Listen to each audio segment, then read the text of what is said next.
Kailangan ko ba sabihin, "Hello, welcome to my channel." Ayokong gawin yun. Like, comment, and subscribe.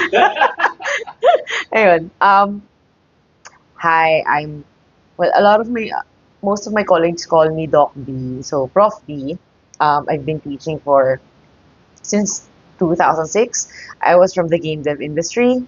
So, a lot of the things I will be discussing here are related to that or my hobbies or ano. I'm Gen X.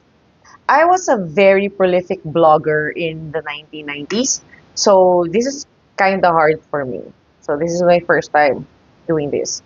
Even no pandemic, I didn't feel comfy recording myself. So, pero napansin ko kasi baka yung mga tao na gusto magbasa ng blog ko mismo, yung sinusulat ko, pansin ko na parang they probably like get overwhelmed by the amount of word vomit I tend to write. Mas sanay kasi ako magsulat, so lahat ng nasa thoughts ko. And minsan there are like 1,000, 10,000 thoughts running in my head, so it's very difficult to narrow it down. Minsan kailangan ko na outline. Like, I have an outline just to keep myself from going off uh, in different directions. So, but actually what I wanted to discuss here na mas digestible bits is yung thing about realizing at age 49 na malapit na kami mag-retire ng iba kong colleagues. Very late realization. We thought we had so much time and then later suddenly, boom, you're 49 and kasi sa organization ko, you retire at age 60.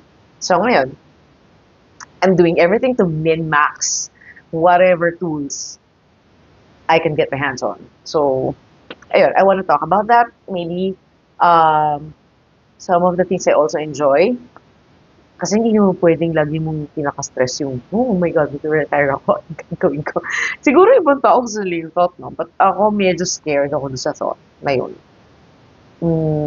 Especially when yung kasi problema kung matagal kang nasa video game industry ka, sometimes you forget that we are getting old. The only reminders that we actually get about getting old is when hindi mo na matapos yung nilalaro mo. Like, there were times you could like go off and play games the whole evening na umaga. Wala, tulog na ako by 8. I'm in bed by 8. Ayun. So, yun. Yan lang naman yung siguro starter, introductory video that I have for this channel.